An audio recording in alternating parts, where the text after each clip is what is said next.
All right, here I am. What day is it today? Thursday? I believe it's Thursday. Let's have a looky. Thursday, July 3rd means our my family to the south is going to be celebrating July 4th tomorrow. Hope it goes safe and sound for everyone. Anyway, we were supposed to have a guest on this morning at 9 o'clock, but it's a no-show. No biggie. I got lots of stuff here to share anyway, so while I'm sitting here, I have another guest coming on here at 12 noon.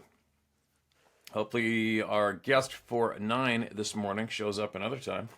If I look back on everything that he shared up to date, and it's quite a lot. Very interesting. We'll see what happens. Who knows what happens to people? I mean, could have complete malfunction on their equipment, lost their phone, stepped on it. Who knows? Whatever. Car accident. Who knows, right? Now, I received a package from one of our favorite people. I got a whole bunch here. I can't share it all right now, but I got messed up yesterday. I thought I read something real quick, and it was about somebody explaining what goes on in communication with these people. It sounded legit. I thought I got it mixed up with Molly, but I can't find it anywhere in the package you gave me, and I'm trying to find where I read it, and I can't. It was just yesterday. I'll find it eventually. But anyways, we do have an update, couple. Remember we had the guy emailed in about stepping and sliding on the arm, the huge arm in the woods. Well, I got a reply email when I threw down those questions. Now, let me get back up to the top of my list and let's read it. Is this it? Okay, here we go. Mark, this is red. This is titled, In Addition to My Stories About Bigfoot and Near-Death Experiences. Dear Steve, my name is Roger Kelso. I'm the one that sent you the story about slipping on the arm while bow hunting. I should have given you more details. Sorry about that. I was hunting on private and leased land near Mica Peak. Mica Peak, why is that familiar? Mica Mountain in BC. Mica Mountain is BC, was where a bear hunter sat and observed a female Sasquatch at a close distance in a berry patch a long time ago. That was in Mica Mountain. So this is near Mica Peak. I would guess at least 1,500 to 2,000 acres just south of Spokane, Washington. It's not that far away from Idaho. Some of the land had been logged many years before. The landowner was a co-worker with me. We went up an overgrown logging road, most of them grown over with alder and maple saplings over time, just deer trails that keep any path open. There are old mines and caves in that area. The landowner and I went up one of those old roads, and it was just really hard to get through and wet, so I decided to side hill parallel to it. Still plenty of leaves. I know that you would understand how slippery roots can get when covered with wet leaves. Yeah, it's like ice. Sloped ice. I slipped on something and took an endo. I went down on what looked like bone. I brushed the leaves off of it and thought that might be a human. Like a crime scene sort of thing. And as I cleared the leaves off of it, it was huge. All the flesh and hair was gone, but had all of the connective tissue left to hold the bones/joints together. A complete skeletal arm from the elbow to the fingertips. No fingernails or any flesh. I suspect that most rodents and squirrels eat that first. I was asking my friend if he thought we should call the cops. We both agreed that this thing couldn't possibly be from a human because of the size of this thing. It was totally like a human arm off of the Hulk or something. I set it down, and all hell broke out above us at 50 yards. My hunting buddy took off running downhill through the thickest stuff ever. The screaming, guttural sounds freaked us both out. I've never heard anything like it before. Like I said before, it's just unbelievable how it just would resonate through my chest. I just dropped that arm. My concern was to get him to a trail that I knew and get us out of there safely. I know that when you give in to fear and panic, you're in big trouble. I kept my head and got him out of there. He never really spoke to me afterwards. He never said a word about it. I've not even been back there, and I don't think that he's ever been up there since. That all happened about 24 years ago. I'll share more stories about these things and give you my phone number if you don't share it with anyone. Wow. All right, let me put that as look into, and I'll add you into Sarah's folder, and she's probably going to get a hold of you. Hold on, I think I can move that. Just bear with me, you guys. If I don't do this right now, I probably won't do it. Move to. Okay, come on. Now it's frozen up. You gotta be kidding me. The phone freezes when I go to move that. All right, whatever. Oops. Give me 1 second, you guys. Come on. There we go. There it is. Okay, got it. Interesting, right? Might be the only man. Well, no, from what we've learned here, probably not the first and only human being to hold on to the piece of a Sasquatch carcass, right? We've had a fair handful of incidents spoken about around the globe of dead parts, dead beings, that one in the tree found in British Columbia, right? And more. All right. Appreciate that follow-up, man. Appreciate it. I wonder if you're the guy that doesn't want to talk anymore. Maybe possibly send him this video just for the hell of it, so he can understand that he's not alone and not to be absolutely cooked out about it. About his experience. Shit happens, right? Shit happens to a lot of people. He's not alone. Now, this one might be older, might not. We'll see. It's marked as unread. Titled is Stepped Out Next to a 10-year-old. In the later 1960s, I was 13, my brother 10, and my youngest brother was 8. Our dad had died 3 years previous.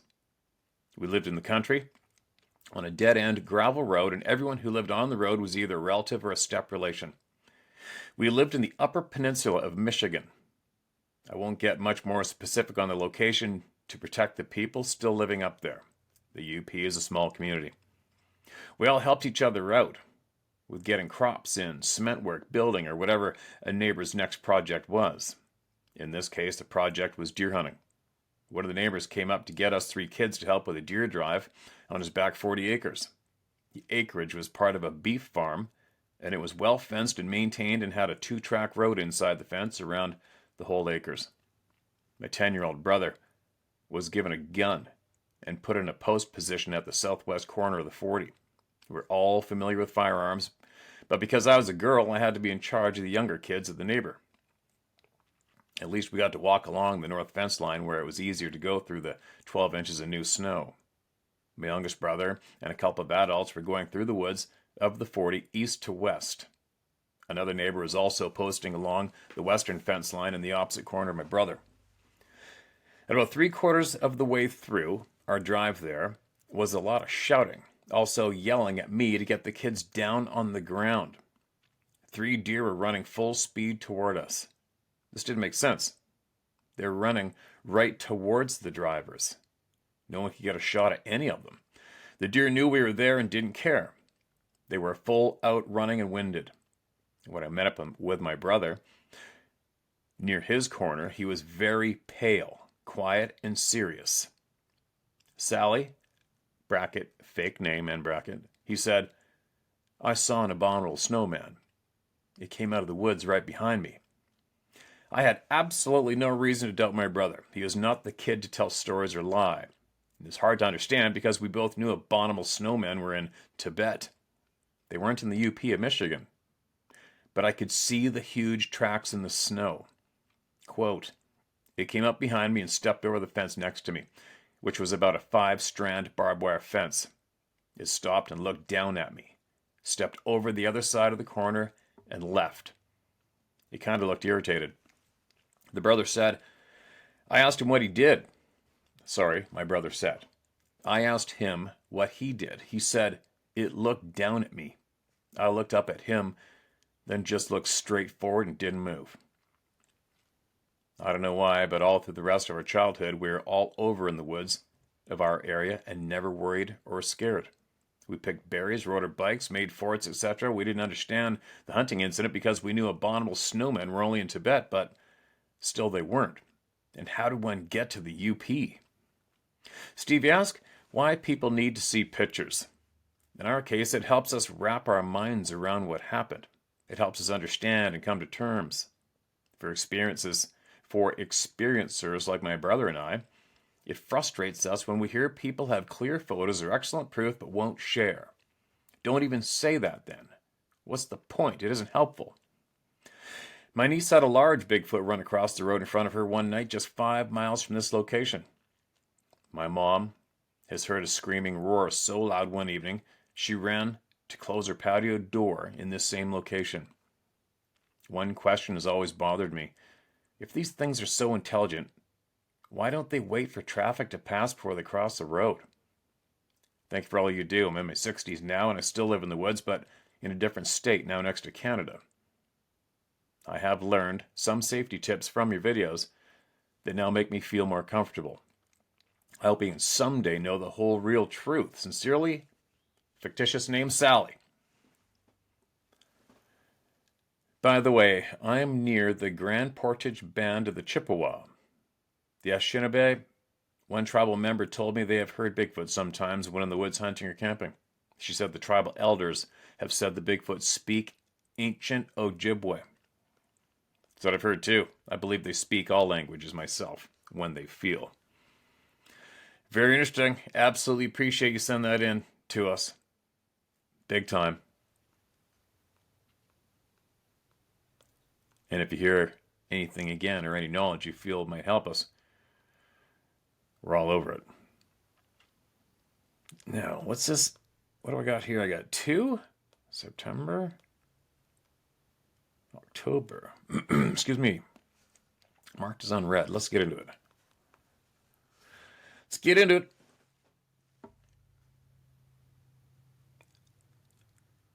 My 3 experiences. That's a familiar title. We've had a good handful of people that have wrote in about having 3 experiences. We'll see if this has been read or not. Greetings, Steve. I hope things are well with you. I'd like to share with you my most recent experience with these beings as it is still very raw for me and my 21-year-old son, in that it just recently happened. It happened about a 30-minute drive from town and about a 25-minute walk.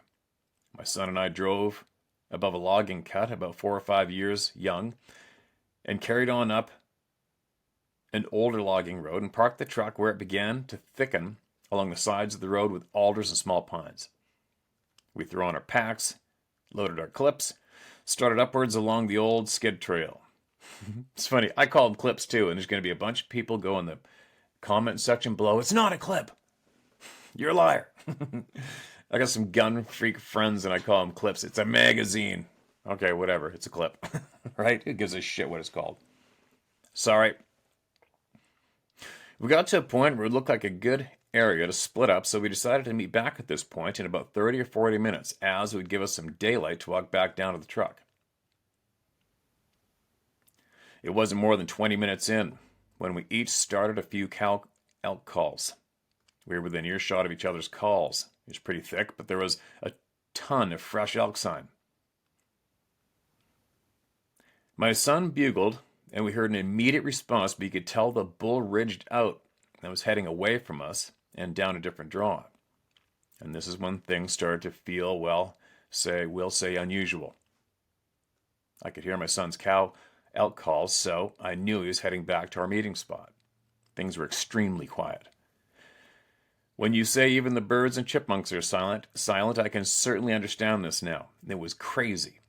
I thought we were going to get some action, especially with all the fresh sign.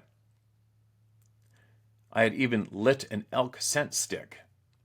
I was starting to feel a little uneasy, so I decided to also head down to our meeting spot. That's when 2 ravens flew directly overhead, only about 20 feet above me, which I thought was very uncharacteristic of these ravens.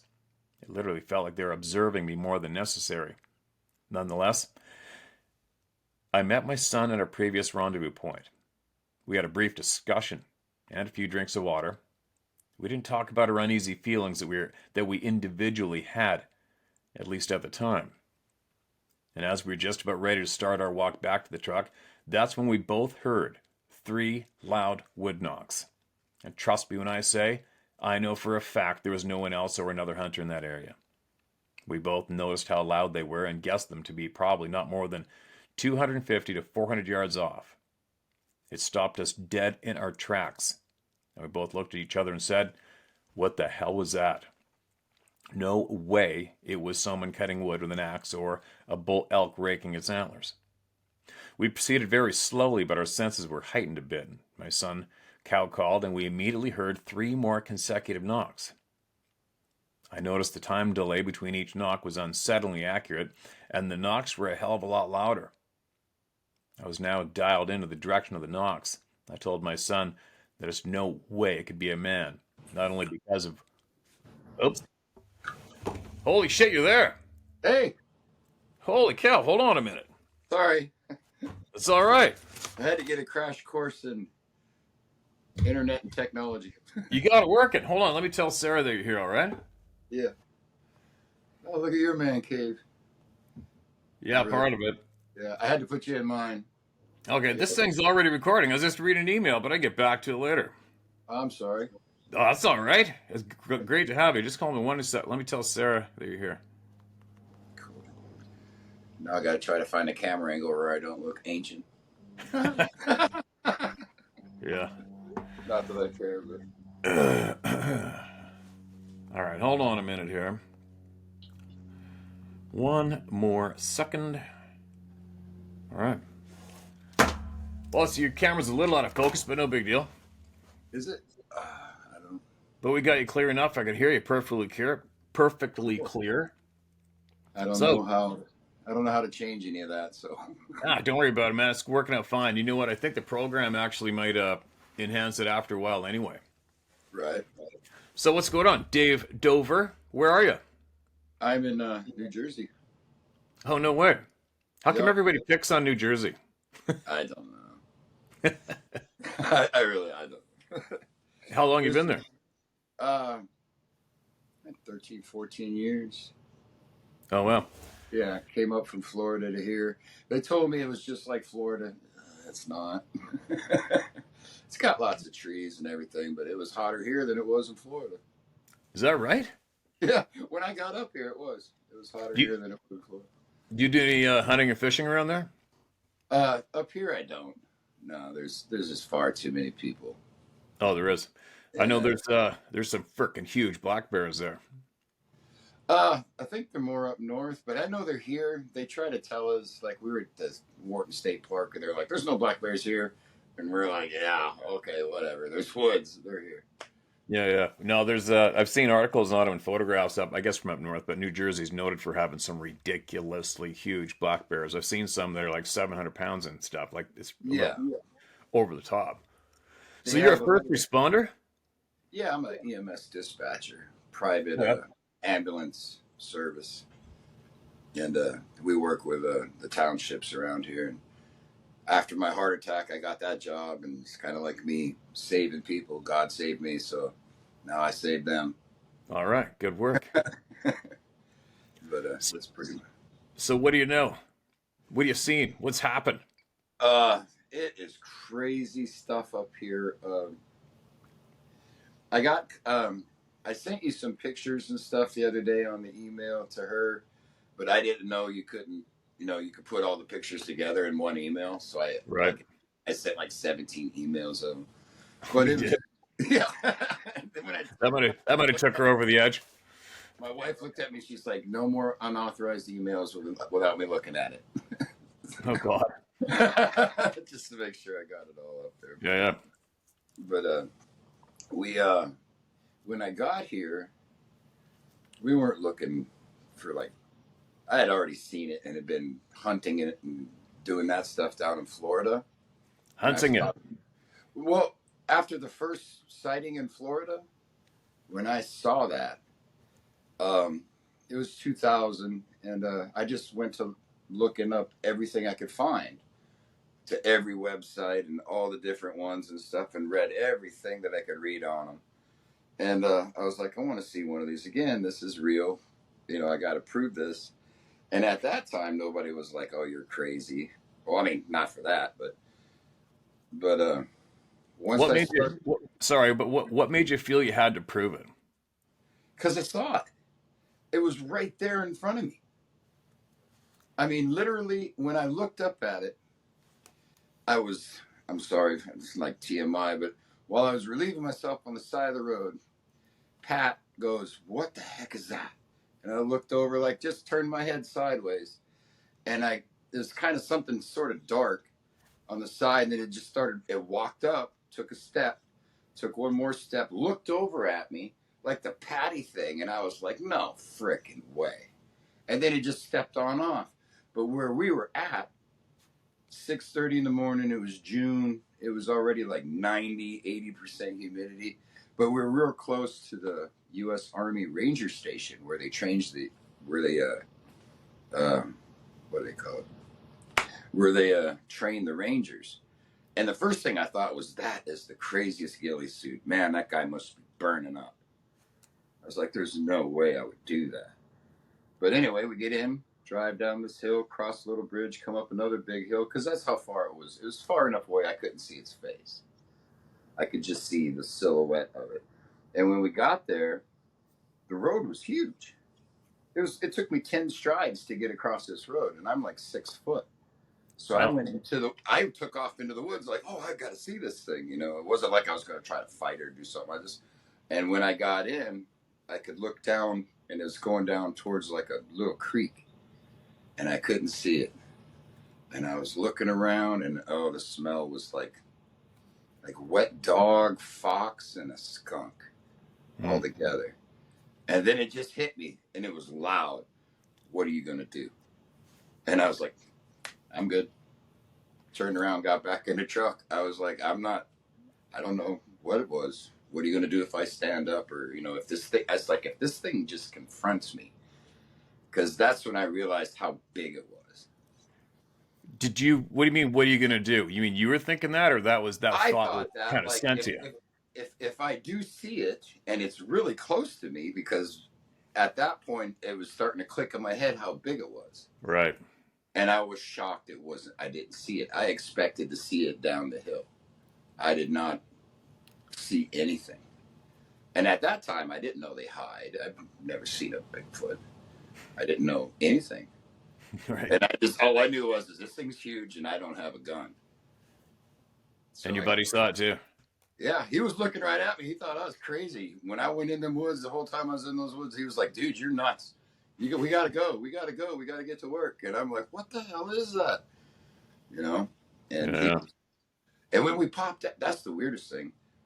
When we went in, we came off of Highway 85 heading towards Fort Walton Beach. And we went took a shortcut through the Eglin Reservation because the traffic there in the morning time is just horrendous. So I was like, well, we might be late, but we'll take these dirt roads. And we should have came out in Fort Walton Beach. And when we came out, we were over by Holly Navarre, 2 cities away. Wow. We went through the entire Eglin Reservation. Hmm. And I was like, how the hell did we come out on this road?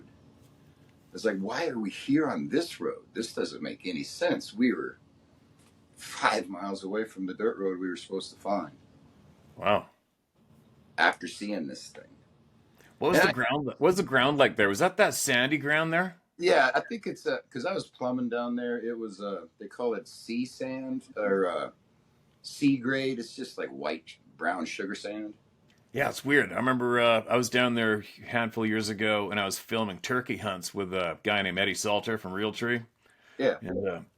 And I couldn't believe we went to this one place where these guys do guided hunts, and we're talking to these guys, and they had these huge, I don't know, the size of the sucker's probably 8 by or 9 by 16 platform with great big huge tractor tires underneath it, and they drive around on those suckers down there shooting shit from them. And the ground was all that fine sand in the forest. It was kind of weird for me to see that from being up here, right? You were hunting off a swamp buggy? No, but they had these swamp buggies all over the yard. Oh, I was like, I didn't know that was legal, but up in the Oh, panhandle of Florida, you'd probably get away with it. No. no, they're allowed to do that down there. It's kind of it's just interesting for me to see, and especially the ground of the different kind of forest. And then we went somewhere else a few hour drive away, and then we went into turkey hunting on a cattle ranch, and it was normal ground there, but huge, dense, frickin' jungly timber, you know? Wow. Yeah. Anyway, sorry. Carry on. Oh no, no. But after that, I was reading and looking and looking and reading and doing all this stuff, and I have it's kind of weird, but uh, at the time, my coworkers were giving me crap all the time because I'm always like trying to think of things, and I was like, the alien guy. I was like, this could be real. This could be real, And I just like cryptozoology. I was like, yeah, let's look at this. But I came up with a hunting kind of style for these things, and it actually started working. But I call it the 3 F's. And any animal on the planet that you're going after, and I'm not really a hunter, not like you. I mean, I used to go duck hunting and stuff like that back home, North Dakota, but once we got down, but anyway, I'm sorry. The 3 F's are the thing you're looking for is either fighting, fornicating, or feeding.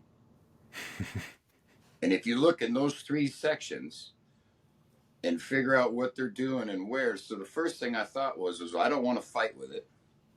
I dang sure don't want to be around it when it's fornicating, so I don't need to find those things. So I was like, all right, the next one is feeding. And I was like, I don't know what it eats, but it's big, it's in Florida, it's got to be on water. So I started going to the rivers and creeks and this, that, and the other and looking around. And I did a day kayak trip down the Yellow River by myself. I had my girlfriend drop me off. And the drive was like 6 miles, but the river was like 20. And I didn't know that. But anyway, being an idiot, packed up all my lunch and goo and this, that, and the other, got in the kayak and took off. And I started looking at every sandbar as I was going down. And there's tracks everywhere. Every sandbar had a track of some type of animal or something Right. to nature. And long story short, I got to about the middle, and things started it went quiet. I didn't know about the woods going quiet, but everything I was just like, wow, it's just quiet. And then there was no more tracks in the sandbars in the bends.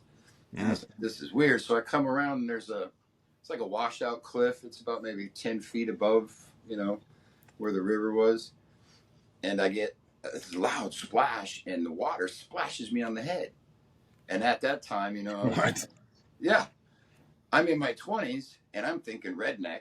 And where I'm at, I'm like, you get out, and all right, we finna handle this. So I jump out of that thing. Oh, I don't know the word, cockstrong or whatever. I take off up there, and I get up, and I walk past these reeds. The grass was like, maybe waist high, and I'm looking, and there's nothing there. Not even a dude. I'm trying to listen for somebody running away or something. And I turned around, and there was this huge area in the grass where it was just smashed down. And I was like, something through something. And then it just pops in my head again. You should leave.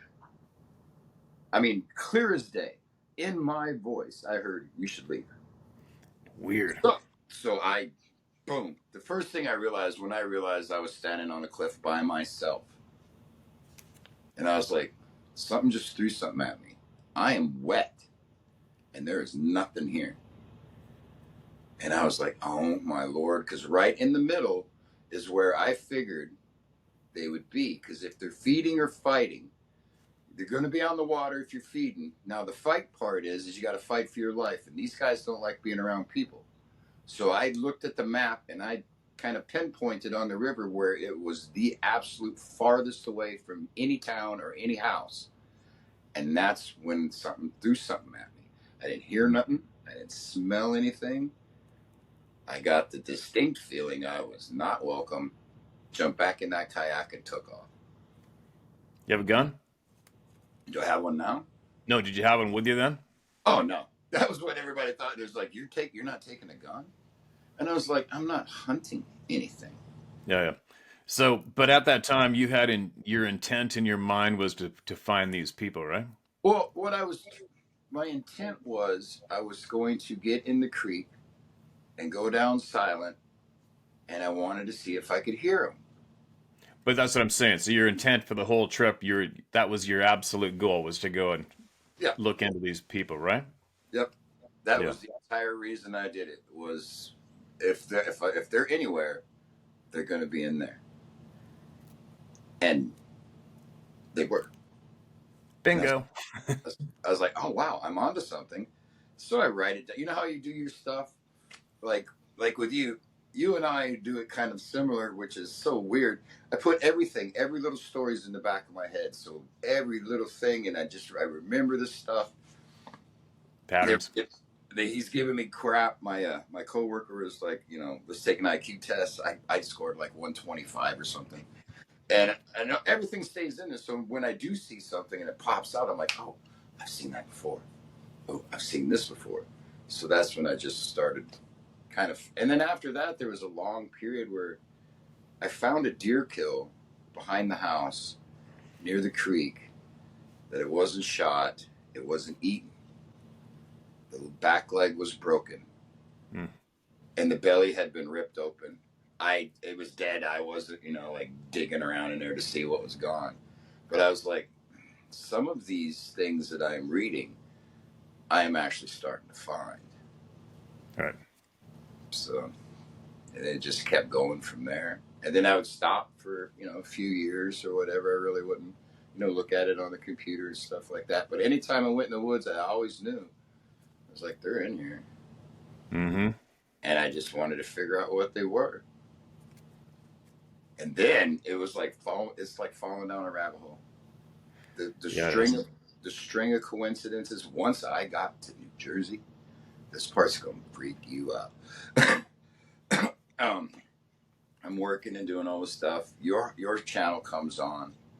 I had we were already looking and doing different things and just going on, just driving around, and we hadn't seen anything. But I did notice all these stick structure things everywhere. And so I'm trying to like debunk things. So I'm like, why is this happening? Is the wind blowing a certain way? Is it a frequency? The tree just snaps from the wind? Because the snap, like when a human snaps a tree, or if you break a limb, it's, it shatters out. It's not a quick snap. It's like, it'll peel off one side or something. And I started taking these pictures. I sent the pictures to you. And every time I got the money shot blob squatch, which was once, I didn't know it was there. We found a lean-to that was made out of just sticks and a pushed over tree, and it had turkey feathers in it. But it wasn't big enough for something like a Sasquatch to sit in. So it's like, oh, is this a person did this? But anyway, I'd found that, and I came back. Well, I'm sorry, I reversed. I went on the website, and I looked at all the Bigfoot spots, and I went to those spots to check them out. And when I went to that spot where some hunters ran off of this little pond, I found that lean-to. So I came back, got my wife, got my German Shepherd, go back. And as I'm coming up the dirt road, I could see the lean-to. So I take a picture of it. And at that time, unbeknownst to me, 28 feet behind the tree was one of those big old blob squatches that it's black, it's there, you can't see it, you don't know what it is. I didn't see it, she didn't see it, the dog didn't go off. I go up in, I'm taking pictures of this lean-to, and I heard the loudest thump right behind me. And I thought a deer, because there's deer everywhere here. I was like, oh my God, there's a buck behind me, I'm about to get gored. I mean, that's how loud it was. It picked it up on the iPad. And, I'm not a deer hunter. I don't know if they're going to I seen videos where this guy goes out and sprays himself with deer pee and gets beat up. I'm like, oh, You're probably the first guy I ever heard that said he heard a thump and thought he was going to get attacked by a killer deer. No, I mean, that's the only thing. That's what my brain thought. Yeah, I got you. I wasn't thinking Sasquatch just jumped out of a tree. I was like, oh God, here it comes. And then when it didn't, I turned around and there's nothing there. So we leave, we go back, and I'm looking at the pictures, and I'm like, holy crap, look at that. So I got my coworker. He's a plumber. Doesn't believe in alien. Don't believe in anything. And I'm like, you got a tape measure? He goes, yeah. So we're going to do this the Steve Isdall way. He goes, what's that? We're going to go back and take a picture. And there's a, right where its head is looking, there's a branch that bends like a 90. And I found that branch and I took that picture again and there's nothing there. He measured. Oh, really? No, there's nothing there. He measures the tree 28 feet up in the air is where that crick was.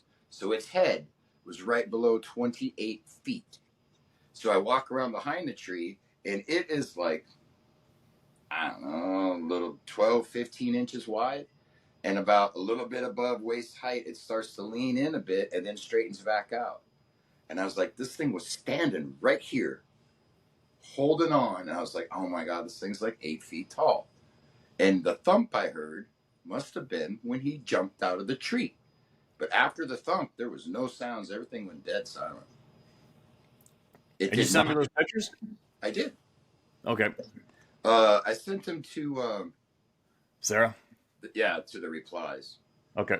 And then there's another tree break that was just as we were walking out. It's kind of like a little bowl, and there's a tree break there, and it was huge. So I sent you that picture. I'm standing next to it. I'm 6 foot, and I got my arm up like this, and Wow. the brake's above it, just straight out, but the brake's pointing towards the road. So I'm like writing it down. Brakes pointing towards the road. You know, trying to figure out what these tree breaks are. And I'm looking at these trees. I was not even concerned that something was that close. I mean, it was within 30 feet. We had no idea. Wow. That's in New Jersey. Yeah. Mm. Oh, it gets crazier because the stuff you do, you know how you say when you walk out there and I'm like, hey, I'm just here to walk my dog. Yeah. I mean you no harm. I have a knife with me at that time because we have coyotes and bears and I found deer. I found a deer carcass 20 feet in a tree. Its neck was just sitting there like something stuck it in there. And I'm like, I'm not a big bad hunter, so I was like, there's so many questions I want to ask Steve. What the hell would eat that in the tree? But the tree was only that big. Wow.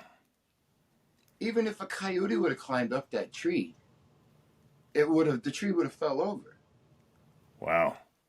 So I'm thinking, what are these poachers? Do they hang a deer in a tree and clear it? I don't know. But we found deer kills there. Just the pile. I got more. I don't think I sent you those pictures. There had to have been 8 in one little area, and the back straps are still there. They weren't cut. Some of the bones were piled in piles, and after that, it was just.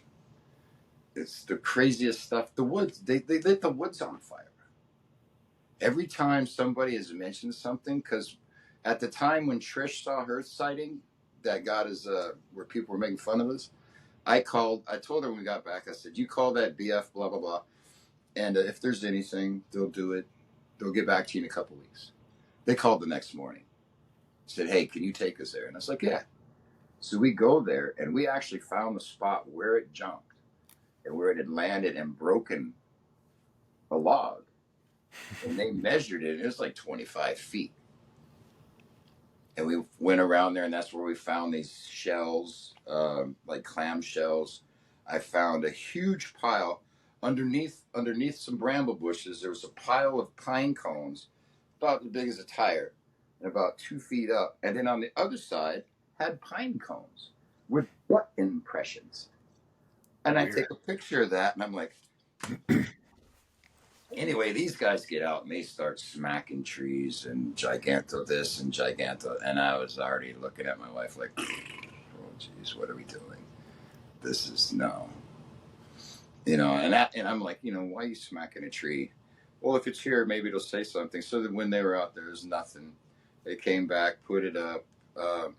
I wanted to go on record because I saw some of the comments. I never contacted anyone. I didn't contact radio station. I didn't contact TV. I called the BF blah, blah, blah. And the next thing you know, I'm getting phone calls. And it was Trish who saw it. but she didn't want to go on camera. So the guy, I said he could interview me, and I would hold the phone, and he could ask Trish questions. So that's how that went down. What did she see? She saw it jump in the rearview mirror like a ballerina. It was a little one. She said it was a little one, the color of a deer. She saw, as we were driving out of that area, is a beaver pond. She said she looked up in the rearview mirror and she hit. I thought she was messing with me because she hit the brakes. And my head's like, boom. And I was like, oh, what are you doing? And she's like, I just saw something jump across the road in the rearview mirror. And I'm looking at her like, oh, crap. Did you really? And her eyes were just huge. And I was like, turn around. So we turned around, and then we started to hear like this scrubbing sound. And I thought maybe I had picked up a big limb or something. I was like, stop. And I get out underneath, and I look under Mike's stair, and there's nothing there. And I get back in the truck, and I got the window down, and then I hear grunts, like a barking almost, but it's deep. But it's coming from the other side. We drive up to where she thought it jumped. I'm looking, and you can't, I'm not like the Terminator. I can't see where anything ran. And then I heard this really loud splash, and there's a beaver pond right there. And I was like, something just jumped and it was loud splash. I was like, something just jumped in the water. So it's like, all right, whatever. We told them, they came out, they checked it out, blah, blah, blah. The next day after that, I took her niece and we went back out there because her niece, Jen, wanted to see it, the area. And when we got there, there's nothing. Drive all the way around. There's this really straight road on the opposite side of the beaver pond. So I stopped. Jen, Trish, get out. At the time, I just got through surgery, so I'm Mr. Cripple Boy walking around with my crutches. And I open up the back door for my white German Shepherd, who is 10 years old. Or I think she's like 8 at the time. And I never, ever had to tell her to get out of the truck. So I just started walking. I didn't pay no attention. As soon as I got around the front, we heard the loudest ever whoop. And all 3 of us looked at each other and that's when I turned around and noticed that Angel didn't get out of the truck. And I came back around the truck, and she's sitting right there. She was just panting. She wasn't acting scared. She's just panting. And I'm like, you all right? And I said, you getting out? And she just kind of looked that way, and everybody else was already in the truck by then because they're like, nope, we're good. Yeah. But the dog never got out of the truck. Mm. And I thought that was weird, so I kind of wrote that down. I was like, what the heck was that? So you said the phone calls started coming in. Who was calling you? That's when I got interviewed by Fox out of Philly. That guy was all right. They weren't, like trying to make fun of us or whatever. They were just, asking questions and stuff. The Asbury Park thing was fine. The free beer hot wings thing was something that Trish's son said. I never actually heard it because I didn't listen to him. So I mean, I just said, apparently they made fun of us for a while, and I was like, whatever, I don't care. I never listened to it, but I never called anybody to interview.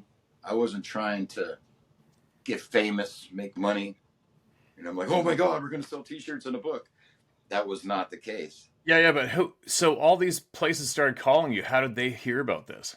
I think the BFRO dude. Really? Well, the thing when they were doing the investigation, I was asking them, and they had these what do they call them? They were doing these camping trip things where they'd charge like $300 a pop, and they were going to go out there. And he goes, "Do you want to be a part of it?" And I was like, "I am paying $300." And I'm like, "What are you guys going to do?" And he tells me they're going to go. Now this guy was, he seemed nice. You know what I mean? He wasn't like coming across like this guy's a butthead. Like if he's watching this now, I'm not like in any way trying to shine any badness on him. Yeah. But he goes, I said, "What's your plan?" And at this point, I already know they're there. And he says, "We're going to sit in this bowl and we're going to make some noises and have a campfire and whoop." I'm like, "You're going to give them the high ground?" 1 second. Okay. You all right? Yeah. Sorry. Okay, go ahead. Keep going. Sorry, I thought she needed something. We're all good. Yeah. But I'm like, "You're going to give them the high ground? And you're going to bring people out there that have no experience in the woods at all?" and you're going to give these guys the high ground and try to bring them in. And I looked at him. I was like, "Nah, that's a big pass. There's no way. You're bait." Right. I was like, "That's the stupidest thing I've ever heard of." Oh, $300, $300. You know. But what I figured is they were trying to, fill those spots.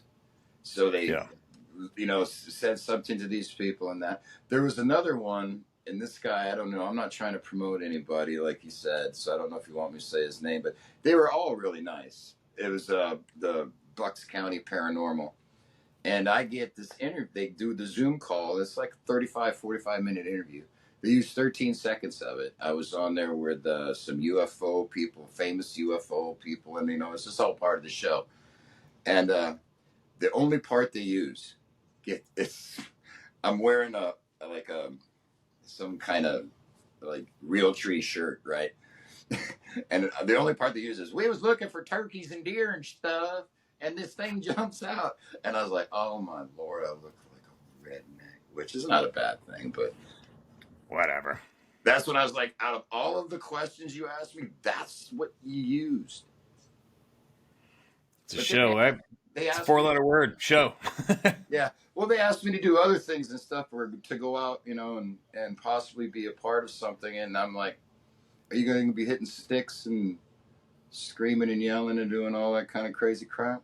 And he's like, "Yeah." And I was like, "No, I don't want no part of that." So where's this led you now? Where else did you get to with this?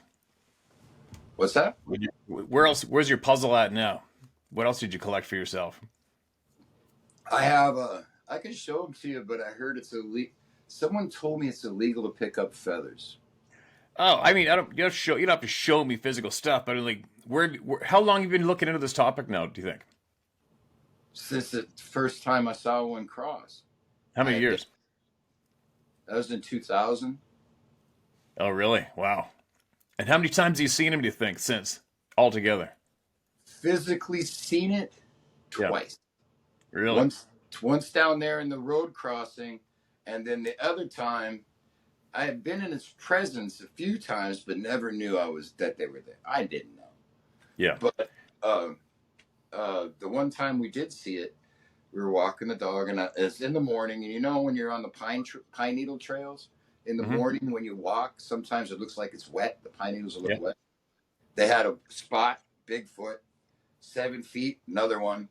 And it went on for like 50 feet. So she's walking. I get her in front of me. I'm like, "You stand in front of me. I want to see it." And when we got up there, right where it ended, I just turned to my side like this and looked. And it looked, I didn't get the full body, but it looked like a big basketball player. The head was not hairy. It was jet black.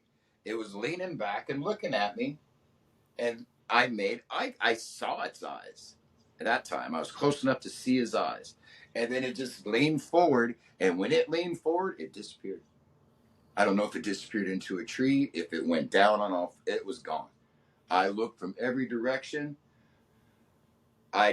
We're already deep in the woods. I was like, "All right, keep on going." I keep walking. I'm looking back that way, and I didn't see anything. There was no smell. There was no bad feelings. I had started trying to feed them. So I found a spot on the creek. I sent you these videos of the feeding sites. And basically it's just experiment after experiment after experiment. I know they're there, so I'm trying to figure out, like patterns. So I start leaving this food and stuff there before I saw that. So I assumed it was one of the ones that was eating those cookies and stuff I left. And that's some pretty interesting stuff, because I got tongue prints. There was fingerprints on these. I was leaving like racks of Fig Newtons. And I found a spot with all the trees and the pushing and the brakes and stuff right next to a creek. It was really hard to get to. It was only like 100 yards out, or 100 feet from the road. I started leaving Fig Newtons and all kinds of different stuff to see what it would eat. And I would go back every day. I left it. I went back next day. There's nothing. Nothing it ate. It is still there. And I was like shocked. I was like, "Oh my God," I figured a squirrel or something would have gotten that. Come back the second day, it's gone. There's some impressions in the moss, but you can't, you can tell something was there, but you can't do nothing with it. So I was like, all right, that's weird. So I leave more stuff. Come back the next day, still there. Come back the second day, looks like a bomb went off. You can see where the teeth and stuff had chewed into. I left a box of Etman's chocolate donuts, and something had gotten into that. So I clean all that up. And what I would do is I would leave the food, because what I saw a video or an email, I think it might have been on your channel, where the guy was getting DNA and fingerprints by leaving a dog bowl, and the thing would touch the dog bowl. So when I was doing it, I wasn't trying to take pictures. I wasn't trying to kill it. I was just leaving something there to see if something would eat it. And I come back the next time. This time, I took some pretzels. I took the box of the box of donuts, took half of them out, filled it with pretzels, put the thing back on, taped it. And I was like, all right, I want to see if something opens this box. Because so far, when they have eaten, there's just been open. Like somebody had opened it. Just one end's ripped off, and the box is not squished, not bitten, no teeth marks. And when I come back, the next day, still there. Come back the second day, everything looks like it's been cleaned with a vacuum. There's not a crumb anywhere. There is a one broken pretzel, and then all of the pretzels in a pile, and everything else was eaten. And I was like, well, he doesn't like pretzels. He went, poured them out, and went straight for the donuts. And I was like, all right, I want to ask Steve, in your hunting experience, what would do that? Well, there's bears there. Bears will eat anything. They'll eat a gas jug and an oil jug on the ground. They don't care. But I never saw any bear tracks. I mean, it could have been a bear. No, I'm just saying if it was a bear, it'd be gone. They eat everything. Would they have ate the? It doesn't like bread. The stuff that has like processed foods that I would leave, except for cookies, unless it had sugar in it. If there's anything like a processed food, like bread or anything, it won't touch it. Wow, that's Would not, interesting. wouldn't eat it. It just left it. I was like, well, that's weird. They don't like bread. They really love fig Newtons, dried pineapple, chocolate donuts, and chocolate chip cookies. I got the chocolate chip cookies that would crumble and leave the biggest mess, to see if there would be a mess. And when the animals were there, it looked like a bomb went off. I was like, oh, geez, I got hit by. And you could see where deer had been in there, and just, I mean, maybe a raccoon or something. But when they were in there, it was spotless. There was nothing. The stuff and the tray that I would leave the cookies in would be in the almost same spot, but just in a different area. Just kind of turned. But it's like they put it back. They ate it, Wow. put it back. And then one day I heard the thump. And it was loud thump. A lot louder than the first one. And that's when I came up, and that's when I'm thinking, I can hear them. I said, they're possibly talking. And that's when I was like, mom or dad just figured out who's feeding the kids and possibly giving them the shits. So I was just going to go back for 1 second where you saw that thing and it leaned forward and disappeared. How big was the timber there? It's pine barrens. It's I don't know, 100, however big pine trees get. No, like how big? Like big mature trees? Was it second growth? Had been logged off before? Was it original timber? It was a state forest. I'm sure it's been logged off or whatever. There were some of them that were good 2 feet around, maybe 2 feet? All pines? Yeah, mostly pines, pine and oak. How far could you see through the timber? It depends, because sometimes, like when that Russian laurel stuff, but then at that time you could maybe 20 feet, 40 feet. Okay. Because so when it leaned, it's pretty thick. They got that Russian laurel stuff in there.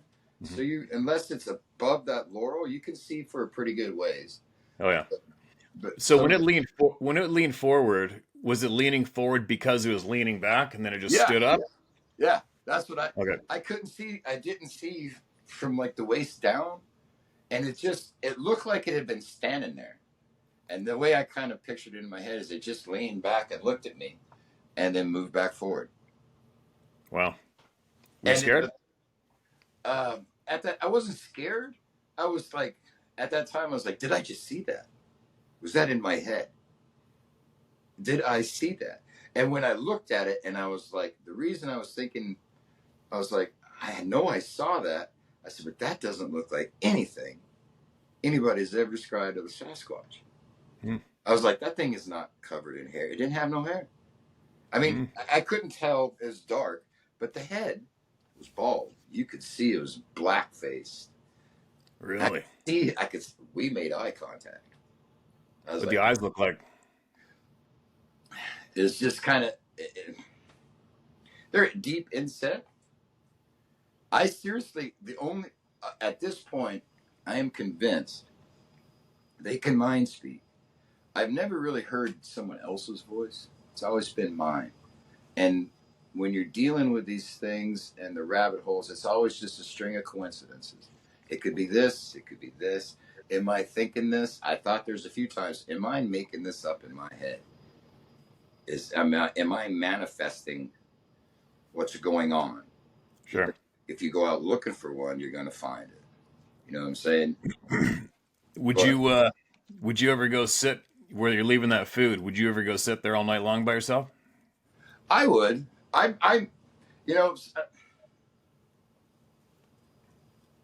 the guys around me and with the stuff that's happened, and there's one more story that's really that one's going crazy. You're going to freak out on that one. It freaks me out.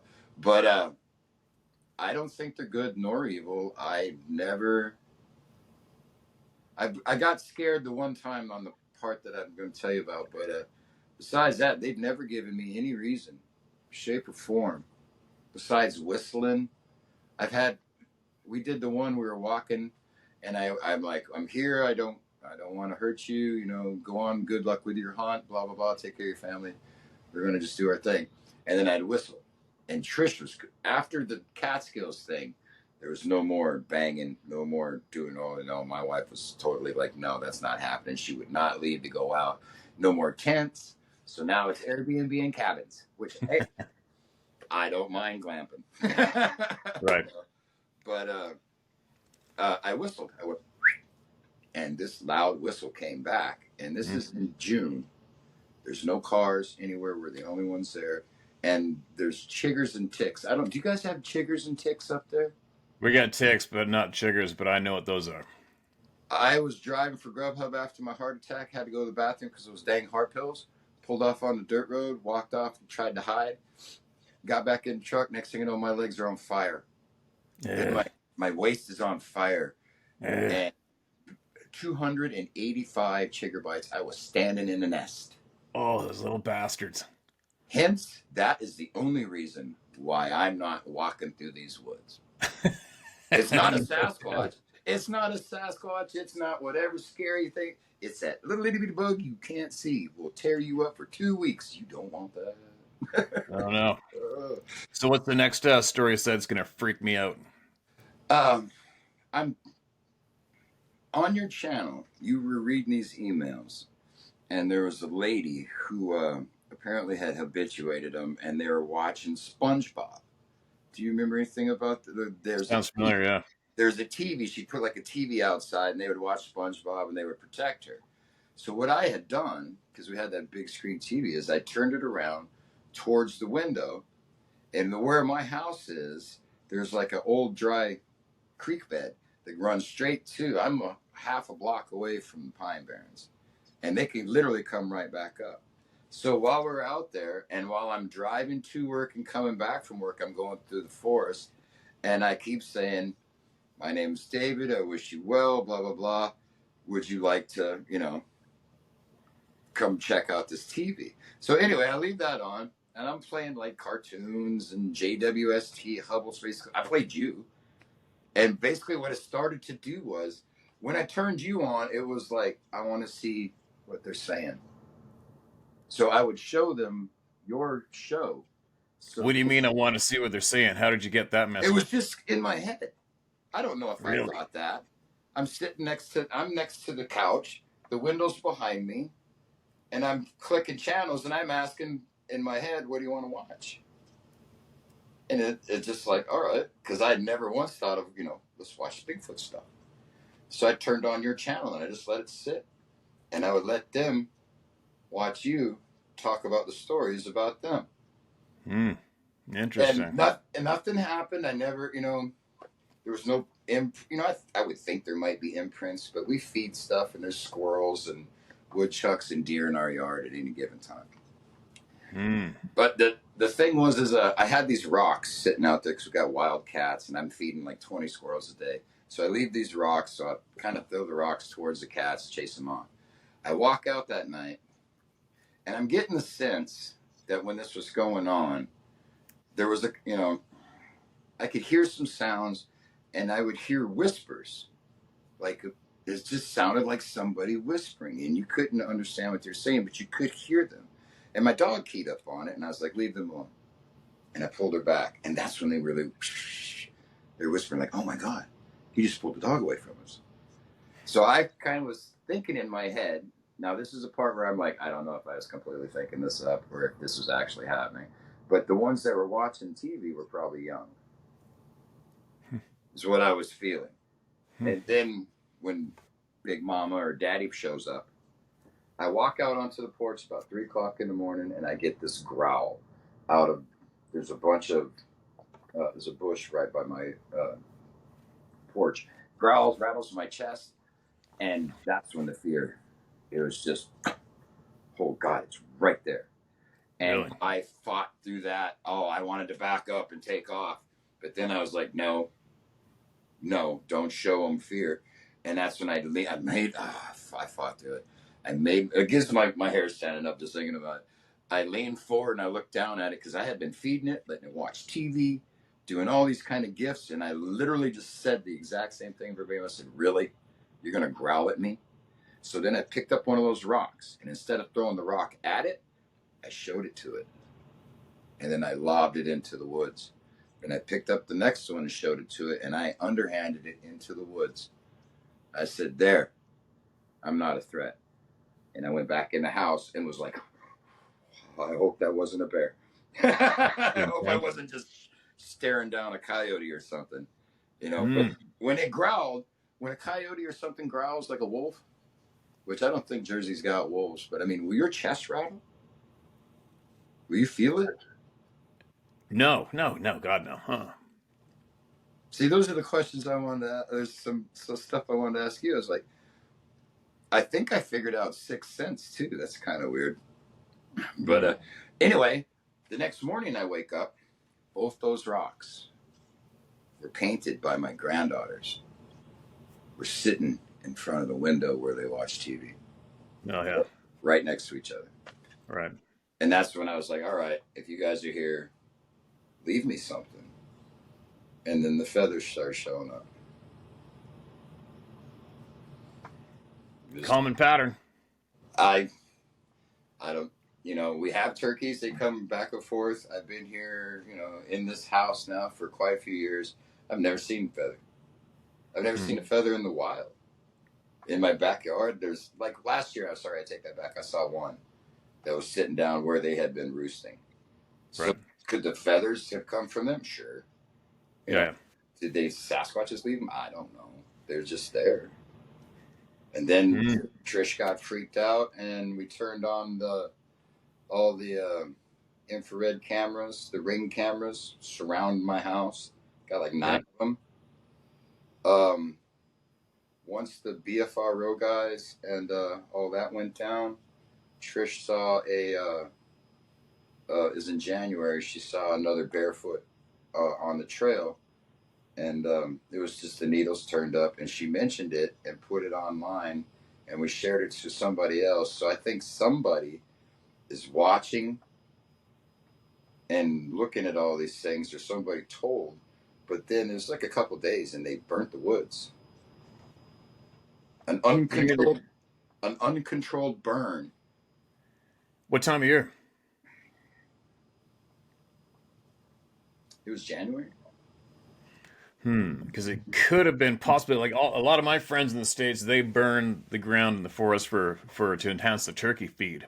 Uh, but the places where these forest fires have happened have been right on top of where the first one that ripped through was right on top of my feeding station. And then Really? everything goes silent for like a year or two. I didn't hear nothing. All the tree breaks are old, but I did notice that there seems to be 1 month every year that the activity is just at peak, and that's in April. Springtime, huh?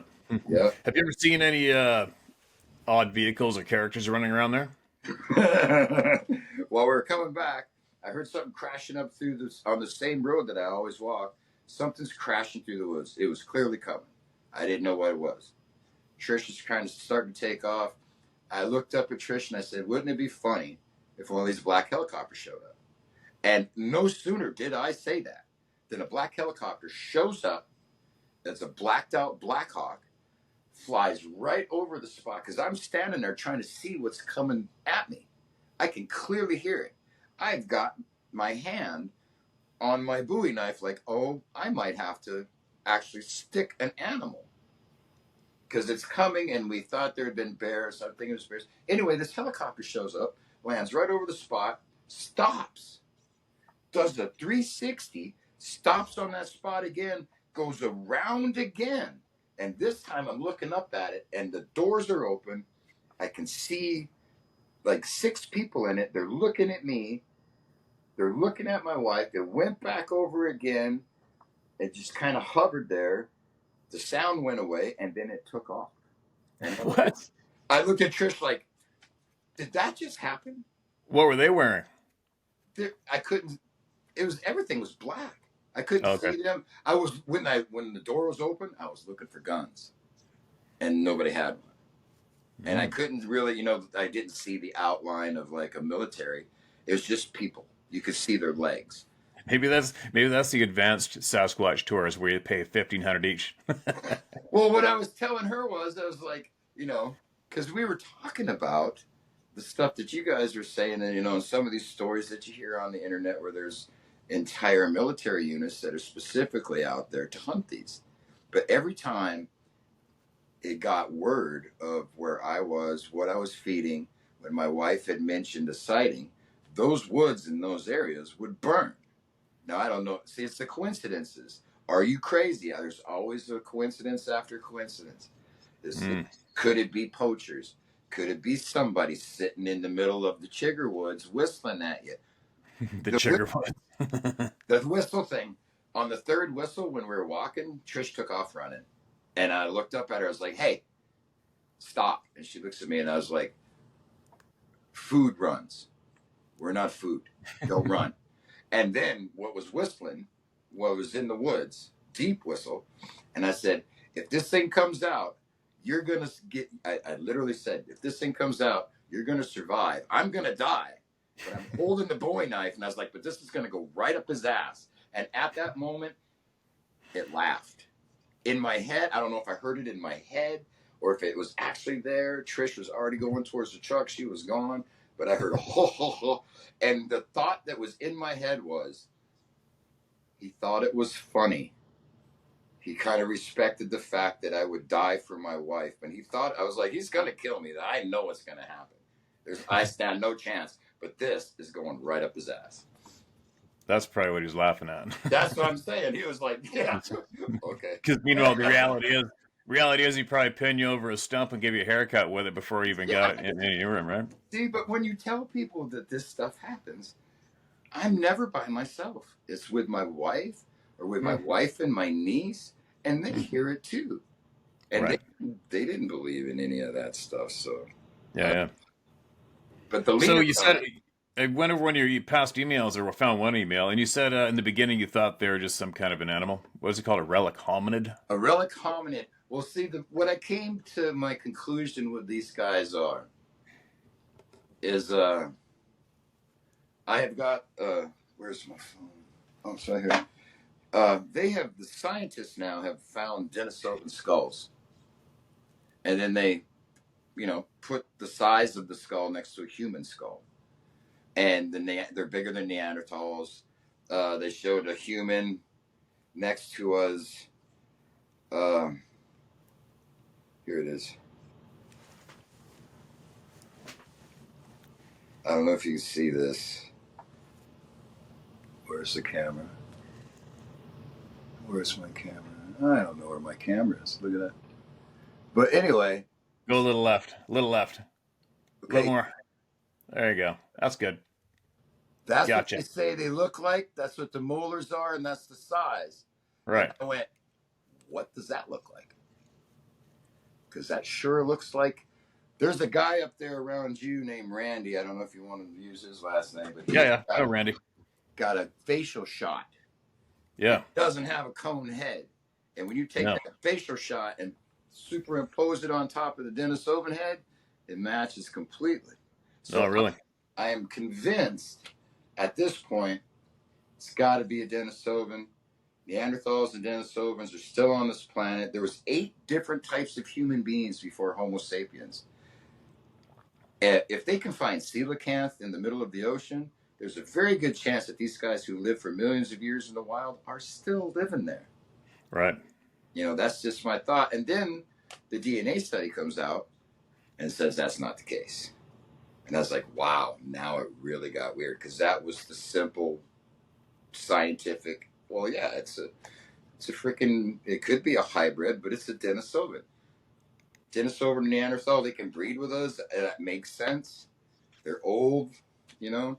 But then when I went down the Anunnaki thing, I started reading and looking into the Zachariah Sitchins and all the different stuff. And that's when I found out that the stick structures they make are identical to cuneiform, the very first writing that humans ever made. Mm-hmm.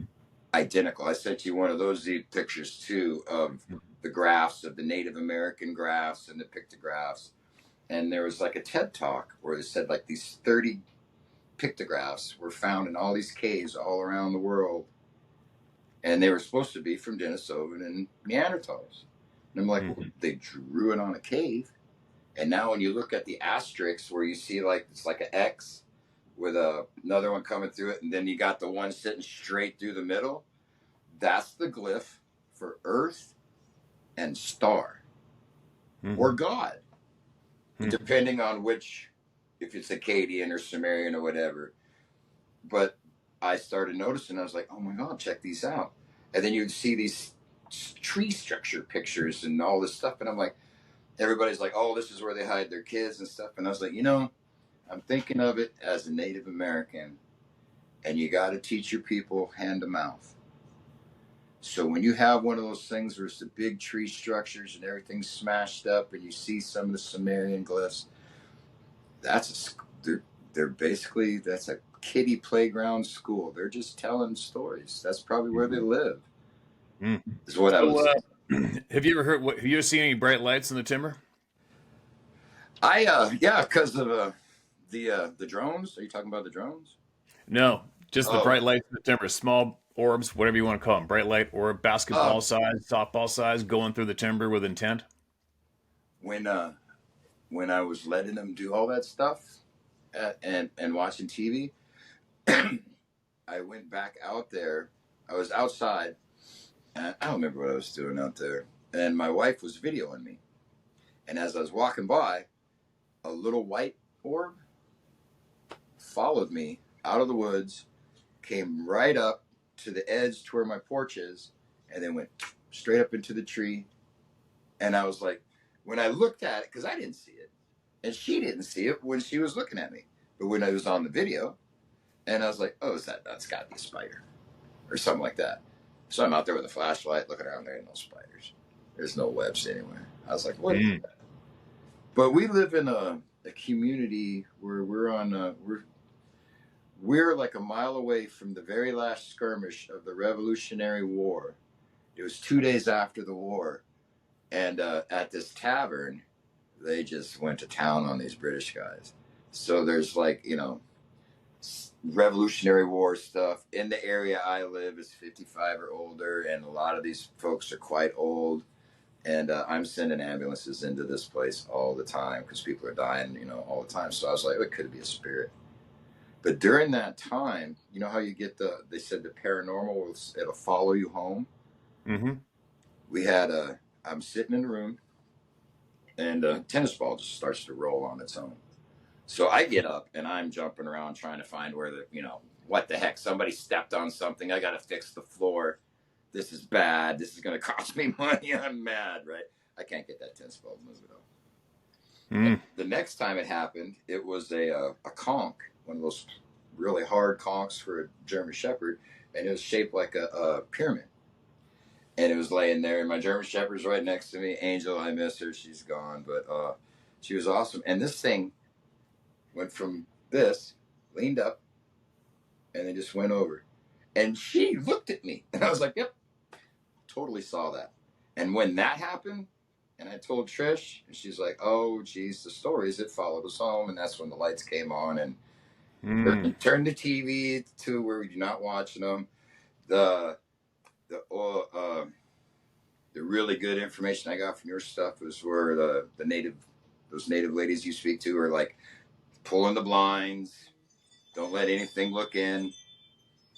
I got I was like, all right, something's in the house. It could be a ghost. I don't know what that was. I have never seen an inanimate object move before. So what do you think about all the dozens of reports of these beings, these people vanishing, like disappearing? I saw the disappear. I don't know what to think. I was at that point. I was kind of convinced that how they say their hair doesn't have like a medulla, so it's clear. So I'm thinking there's got to be something with a prism, refractions of light with their hair, or something they can do that they can blend into any color. They can sit there. They look green. They look dark. They look brown. They look like stumps. Uh-oh. Breaking up. Uh-oh. You there? Uh-oh. Losing a connection. No. I don't know if you can hear me, but you're frozen up. I can hear you, but... There you are. I can hear you. I can hear you. Okay. You're frozen, but I can hear you. There you are. It's back. It's back. It's working. Maybe I'm moving. But what was I saying? I don't even remember what I was saying. So where are you going to go from here? At this point, I like the cryptid stuff. You like the Homo floresiensis, the Hobbit man. I started looking in. This is where I get to ask you questions. Is I was looking into like the little people, and apparently, from the Cherokee on and all that stuff, they're like, you really don't want to run across these guys. You'd rather come. Yeah. So I've been, I sort of look at it. But my biggest thing, and the reason why I came on, I don't have an agenda. I'm not trying to make money. I don't care if people think I'm crazy. Take from what I say or not. But this has happened. I know it's there. I know for a fact it's there. I couldn't tell you what it is. It could be Gigantopithecus. How am I supposed to know? It could be an alien. It could be Nephilim. It could be Neanderthal, Denisovan. Or it could be all of that. Because they say there's many types. Right. So, I mean, who knows when the rabbit hole gets going on. But here's the crazy part. I told you I had audio that I got from the Catskills. The day you read my email, I got 2 game apps installed on my phone the next morning. What? Yeah. So I delete them. Like on their own? You didn't load it up? I did not put those. I have an S8. It's ancient, and I don't update it. I don't know how those games got on there. Anyway, I delete those. The next day, I'm watching. Of course, I'm watching you read my stuff, and I'm looking down at the comments, and I'm seeing some things. I was like, I'm not evil. I'm not, blah blah whatever. And it happened again. So then, when I'm sending you pictures, I get home from work. I'm all amped up about it. I don't know what I'm doing with the emails, so I'm just hitting pictures and okay, we'll send this one, and we'll send this one, we'll send this one, blah blah blah. Then I look for the audio. And it's not there. Then I look through my phone, and I have a video from 2018, and then the next thing that's on there is from 2023. Everything from 2019, 20, 21, and 22 vacation pictures, all of my research, everything that was on that phone, it's gone. I go on the Oh, no. I go on the iPhone that I haven't had active for 7 years. I keep it on to use for Facebook in my studio. The 2018, it goes from January to September. All the pictures and all the audio that was on that one is gone. It's off this iPad. It's off her phone. The pictures that she put up of the vacation on Facebook is not there. What the hell? That's weird. I said it's at that. I looked at her and I was like, well, I've been discredited right off the bat. I haven't even said anything because I told him, I said, I've got scientific proof. You can run spectral analysis on this and it will show beyond a shadow of a doubt the same thing Ron Moorhead has. I said, it's the same being. Boom, there it is. And it's gone. Crazy. I never deleted it. I'm asking people, I'm like, when you take pictures, do they just self-delete from the iCloud or whatever? I've never heard of that. I don't know. But it happened. It'd be interesting to hear if anybody else has had that happen. And I'm going to throw this out there as maybe a minor possibility. If somebody else has had that happen to their devices after they contacted a certain website. It did. It could. It's, you know, to tell you the truth, I haven't looked at it since. I sent the only person I ever sent that video to was that guy from that website. That's the only one I ever sent it to. You know, I'm not saying that's what's going on, but it's a possibility. I'm not either, but I'm just, like you said, it's one weird string of coincidences after the other. Yeah. It could be a Sasquatch, or it could be I could be the product of PSYOP or something. Who knows? It gets crazy. Who knows? So, if you could, hold on a sec, what would you, if you could get your top 3 questions answered, and that's all you get, what would you ask? And you're going to get the honest answer. What would you ask? I want to see what they see, the way they see, and I want to know what they know, the way they know about, are they in the world, are they out of the world, they can see us. I have a picture where they took a guy and they put him in a no light studio for 2 hours, and they took the photo and the body glows. The human beings glow. We have it took it 2 hours, but it shows that it's, you know, we glow. So I want to see what they see. And my third question, I guess, is kind of funny, is like, how do you keep the chiggers and ticks off of you? Come on. Valid. That's a good one. Like, you're running around, you know, they're doing their thing, they're barefoot. Your sixth sense, I wanted to ask you, I said, when you have your sixth sense going off, are you in the woods when this is happening, or are you at home? In the woods, without a doubt. Yeah. Well, in the woods, on the boat. Yeah. You know what? Basically, I think anywhere in life. Like, I've got some days when I'm on the water and I'm thinking about going offshore 10, 15 miles to go halibut fishing, and something in my gut says, nope, not today. Right. I'm like, okay, not today. And then we got another, when we're driving sometimes, we'll be driving into the next city down island here, and there's 2 different routes on the highway. You can take a smaller, shorter route for about 8 miles of the journey, or the other way, which is high-speed highway. And I've told Sarah numerous times, gut's telling me not to go this way right now. So I go with it and I take the slow way. Right. I just go with it. I don't argue with my guts ever. Never. This is what I think about the sixth sense. And the Sasquatch is why they're in on it.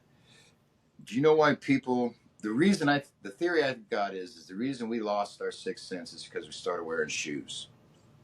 We're not connected to the ground. We're not grounded. When you go into the forest, as soon as you step, the mycelium underneath you is setting off an electrical chemical reaction, and that is reacted by the trees, and it's reacted by everything else, and it goes up in the air, then it comes back down through the electromagnetic of just life. So when you walk into the forest knows you're there. The forest knows your intentions because it can feel your intentions.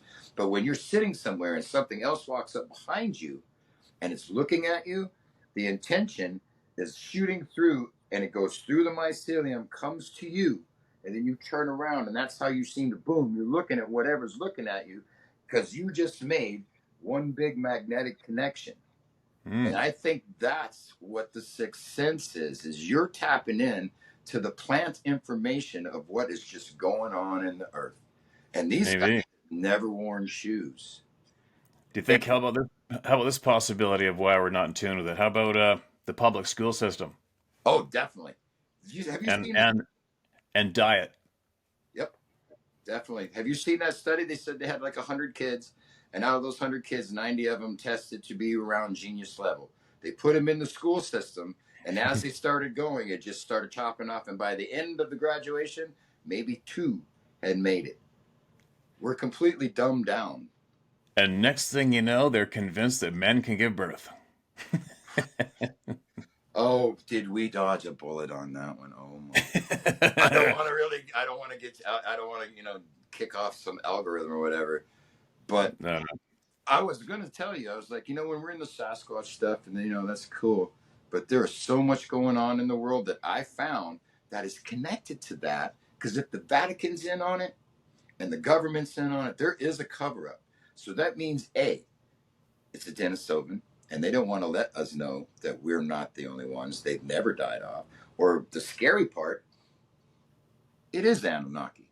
It's a god. mm, Now mm. who's controlling things? But when I tell people, I'm like, oh, blah, blah, blah. I'm like, listen, the things going on in the world, especially in Canada and around the world, it reminds me of the mouse in a 5-gallon bucket of grain. He's eating. He can see the sky. He can see everything. He keeps going down. Now he can't see everything, but he can still see the sky.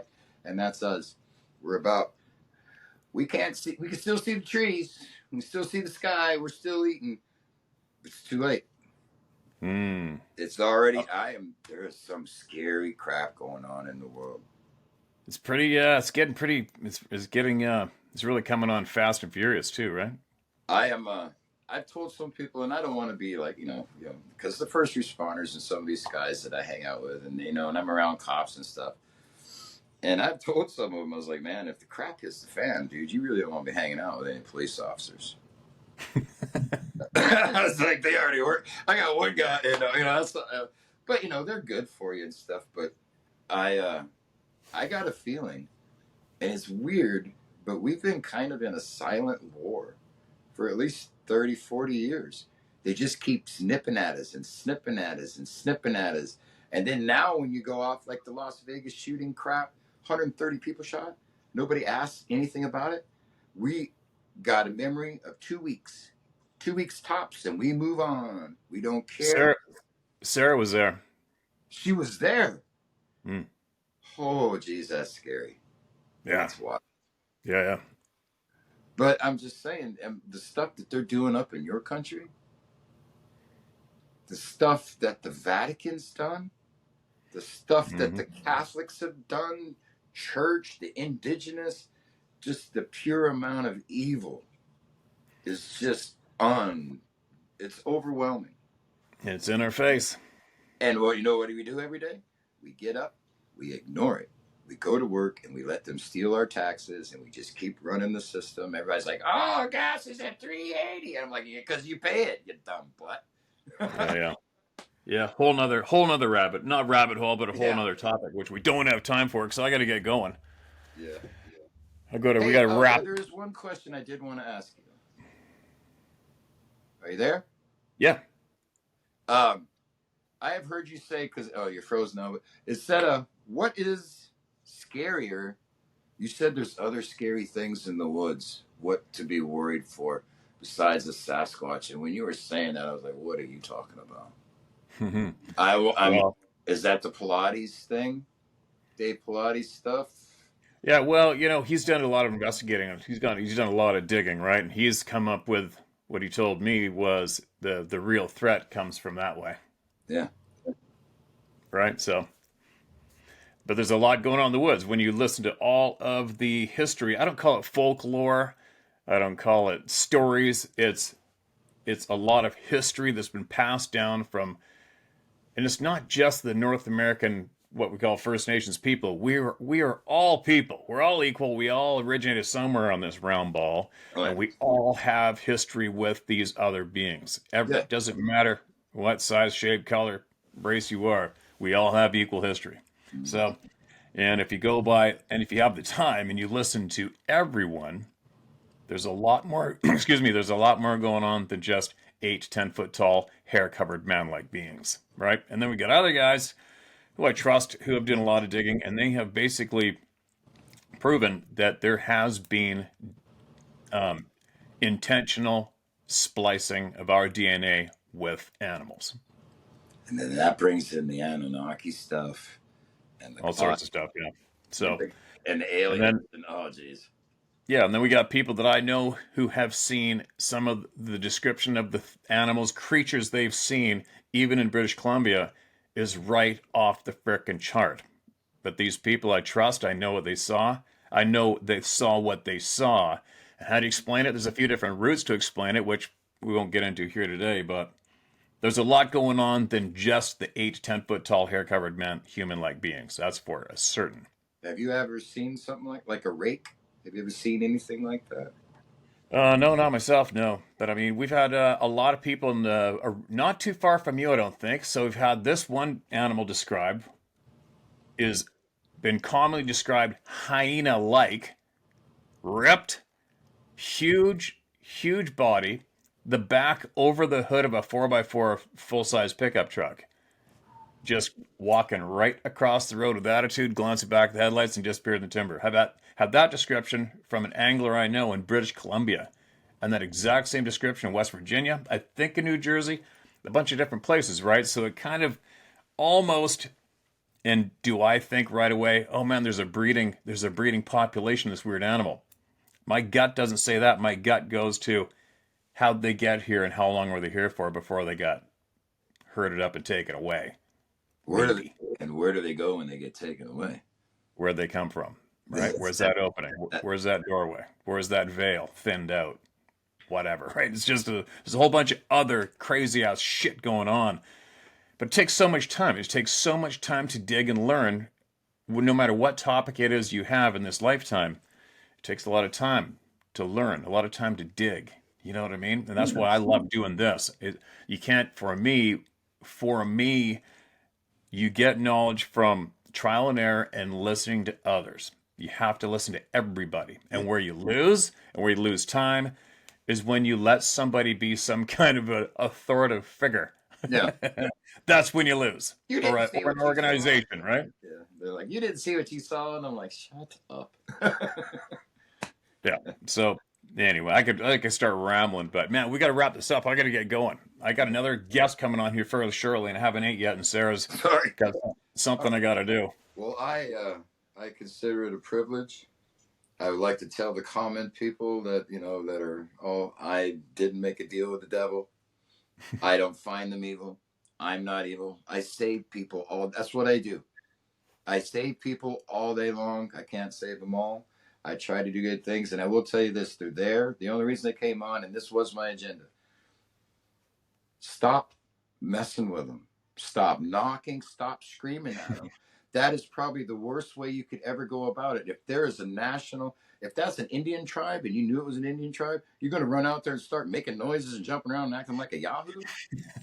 I mean, for real. It's ridiculous. And you're just putting people in harm's way, because if you do come across a rogue one that's like, I'm sick of your crap and I'm going to smack this house and scare the shit out of you. Yeah. Because I got told.